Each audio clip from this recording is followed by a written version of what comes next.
नमो तस्स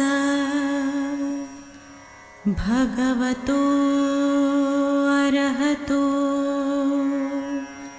सम्मा सम्बुद्धस्स। बुद्ध और उनका धम्म बाबा साहेब डॉक्टर अम्बेडकर द्वारा रचित कालजयी पुस्तकों के इस रचना संसार में आपका स्वागत है। आप जानते हैं कि इस समय हम लोग बाबा साहेब डॉक्टर अम्बेडकर द्वारा रचित मूल अंग्रेजी ग्रंथ द बुद्ध एंड हिज धम्मा, इसका ये हिंदी अनुवाद आप तक पहुंचा रहे हैं। और ये जो हिंदी अनुवाद है, ये हिंदी अनुवाद डॉक्टर भदंत आनंद कौशल्यायन जी का है। तो आइए इस कड़ी में आगे बढ़ते हैं। आगे बढ़ने से पहले हमेशा की तरह आपको याद भी दिला देते हैं कि ये बुद्ध और उनका धम्म के षष्ठ कांड का पहला भाग है। और इस भाग में बाबा साहेब उन लोगों से परिचय करवा रहे हैं जो लोग तथागत बुद्ध के समर्थन में थे। हमने पिछली कड़ी में देखा कि राजा बिंबिसार ने कैसे भिक्षु संघ, बुद्ध का धम्म और स्वयं शास्ता तथागत बुद्ध, इनके समर्थन में कैसे कार्य किए। आइए अब समझते हैं कि अनाथ पिंडक ने अपना कैसा योगदान दिए हैं भिक्षु संघ और धम्म की अभिवृद्धि में। तो देखिए, बाबा साहेब लिखते हैं कि अनाथ पिंडक एक बार तथागत बुद्ध के पास आया और अभिवादन कर चुकने के अनंतर एक और बैठ गया और बोला, भगवान आप जानते हैं कि श्रावस्ती में मैं रहता हूं, जो धन धान्य से संपन्न है और जहां शांति विराजती है, वहां महाराज प्रसेनजीत का शासन है। मैं वहां एक विहार की स्थापना करना चाहता हूं। आप कृपया बताएं, वहां पधारें और उस विहार का दान भी स्वीकार करें। तो अनाथ पिंडक ने अपना यह प्रस्ताव तथागत के समक्ष रखा और तथागत ने इसे मौन रहकर स्वीकार किया। आप एक बात ध्यान में रखिएगा कि अनाथ पिंडक ये तथागत बुद्ध के ज्येष्ठ शिष्यों में से और जो समर्पित शिष्य होते हैं उनमें से एक थे और बड़े अच्छे गृहस्थ रहे हैं। बौद्ध साहित्य में, बौद्ध संस्कृति में, बौद्ध इतिहास में उनका एक बड़ा नाम है। अनाथ पिंडक का जेतवनाराम भी इसी श्रेणी में आता है और जेतवनाराम में श्रावस्ती में तथागत ने बड़ा लंबा समय बिताया है। तो देखिए, यहाँ अनाथ पिंडक ने जो बात कही तो उसे तथागत ने स्वीकार कर लिए। बाबा साहेब आगे लिखते हैं कि जब अनाथ पिंडक घर लौटा तो उसने जेत राजकुमार का उद्यान देखा। जेत राजकुमार जो वहीं से थे, श्रावस्ती से, उनका एक उद्यान देखा और हरा भरा और निर्मल जल के स्रोतों से वो युक्त था। उसने सोचा, भगवान बुद्ध के भिक्षु संघ के लिए यह स्थान सबसे उपयुक्त होगा। अनाथ पिंडक सेठ थे, धनिक थे। उन्होंने देखा कि जेत राजकुमार का ये जो बुद्ध उद्यान है, ये उद्यान बड़ा हरा भरा है, मनमोहक है, ये भिक्षु संघ के लिए बड़ा अच्छा रहेगा। अब देखिए कि राजकुमार तो उद्यान बेचना नहीं चाहता था, इसलिए उसने कीमत बहुत अधिक बताई। अनाथ पिंडक ने उनके सामने प्रस्ताव रखा जेत राजकुमार के सामने कि भाई आपका ये उद्यान मैं खरीदना चाहता हूं। और राजकुमार जेत उसे बेचना नहीं चाहते थे। तो पहले तो उसने इनकार ही कर दिया, लेकिन आखिर में कहा, लेना ही हो तो सारी जमीन पर कारशापन यानी कि सोने के सिक्के बिछा दो। देखिए कीमत कैसे तय हो रही। जेत राजकुमार के उद्यान के जेत राजकुमार कहते हैं, मैं तो बेचना नहीं चाहता, लेकिन अब आपका बड़ा आग्रह है तो पूरी जमीन पर आप सोने के सिक्के बिछा दो। अनाथ पिंडक प्रसन्न हुआ और कारशापन बिछाने लगा। तब राजकुमार फिर सोचने लगा और कहा, अरे रहने दो, मैं बेचना ही नहीं चाहता। राजकुमार का मन फिर डामाडोल हो गया और उसने कहा कि नहीं, मैं बेचना नहीं चाहता, रहने दो। जबकि अनाथ पिंडक उस पर सिक्के बिछाना उन्होंने शुरू कर दिया था। लेकिन अनाथ पिंडक का आग्रह था कि अब जब तुम एक बार उसकी कीमत लगा ही चुके हो तो मैं उतनी ही कीमत देने के लिए तैयार हो जो तुम्हें जमीन देनी पड़ेगी। बात यहां तक बढ़ी कि वो न्यायालय तक जा पहुंची।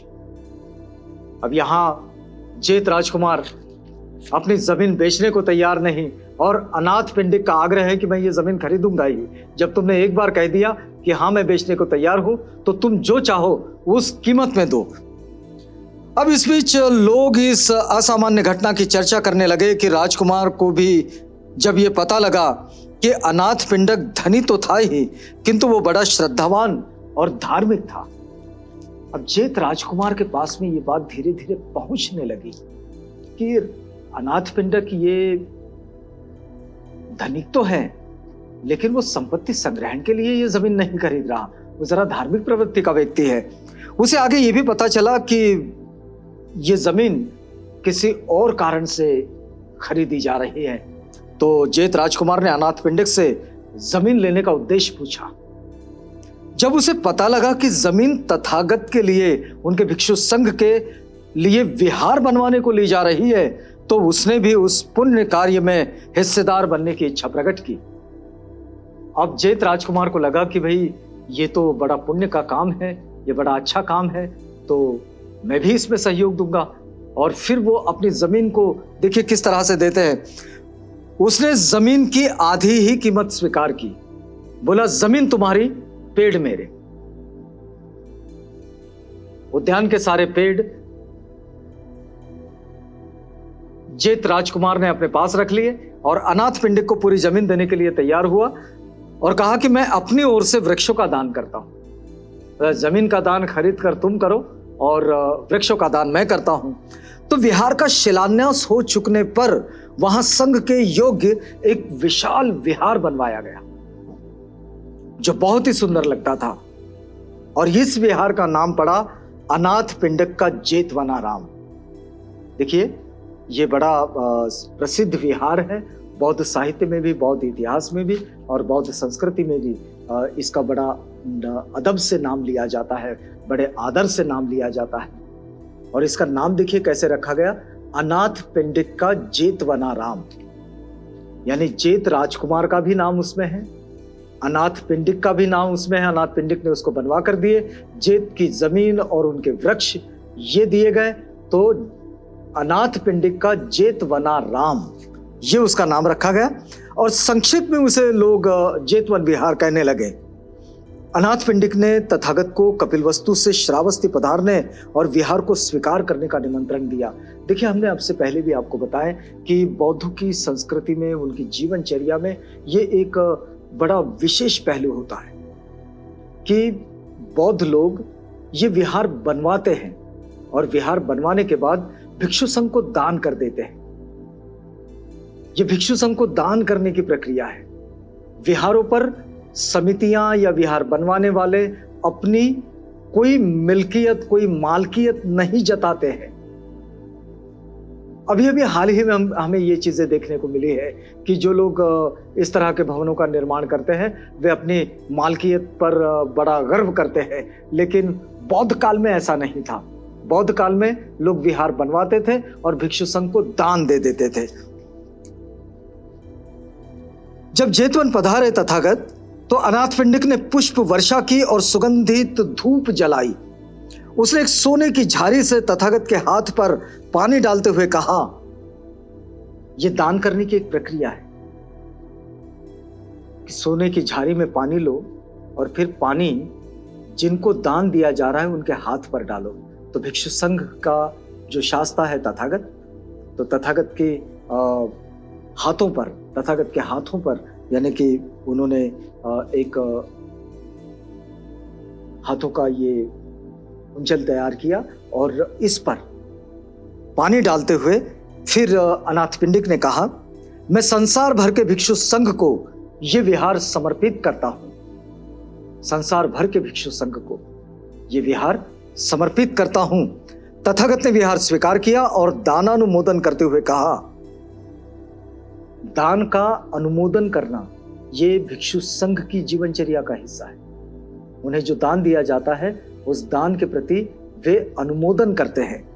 और उन्होंने कहा, सभी अमंगलों का नाश हो, जितना बुरा है उन सब बुराई का नाश हो जाए, सभी अमंगलों का नाश हो, ये दान दाता के साथ साथ सारी मानवता की कल्याण वृद्धि का कारण बने। ये जो दान कर रहा है भवन, इसके साथ साथ ये सारे संसार के मानव वृद्धि का, मानवता की वृद्धि का, उनके मानवता के कल्याण का ये कारण बने। अनाथ पिंडक बुद्ध के प्रधान शिष्यों में से एक था और दानदाताओं में सबसे प्रमुख। तो इस तरह ये दूसरा समर्थक जो इस कड़ी में जुड़ा, अनाथ पिंडक, पहले राजा बिंबिसार। अब देखिए एक तीसरा परिचय बाबा साहेब लिखते हैं यहाँ। तीसरा परिचय है जीवक का दान। जीवक ये भी बड़े अच्छे शिष्य है तथागत के। देखिए जब कभी तथागत राजगृह में होते थे तो वैद्य जीवक दिन में 2 बार तथागत के दर्शन के लिए जाता। जीवक ये वैद्य भी थे, डॉक्टर आज की भाषा में। और जीवक जब भी वे राजगृह में होते थे तो वो 2 बार उनसे मिलने जाता था। जीवक को लगा कि राजा बिंबिसार ने तथागत को जिस वेलुवन का दान दिया है वो बहुत दूर है। हमने पिछली कड़ियों में देखा है इसे।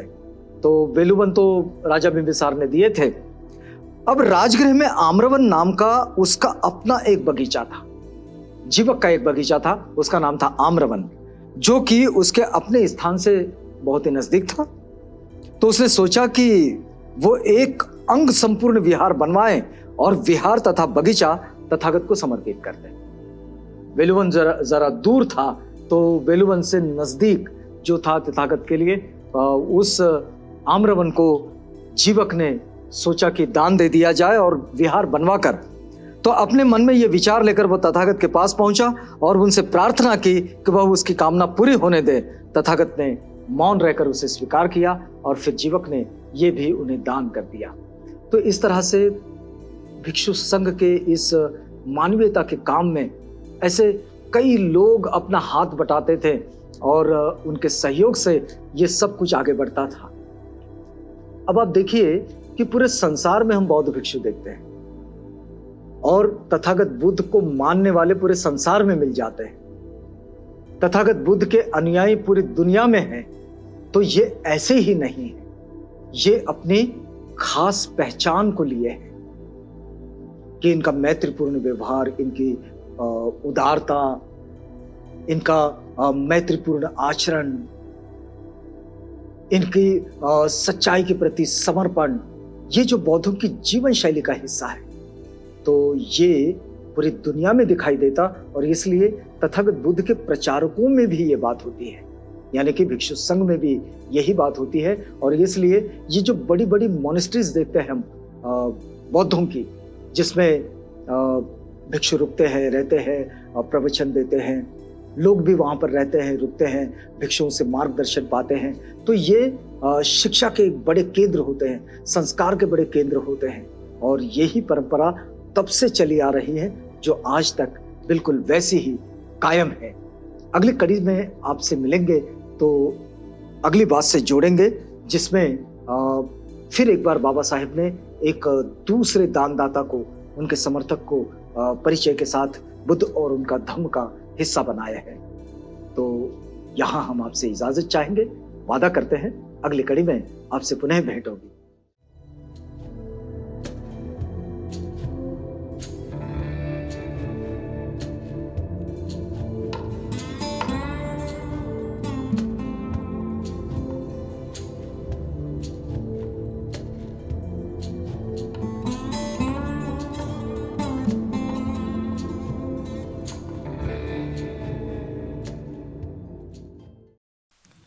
बुद्ध और उनका धम्म।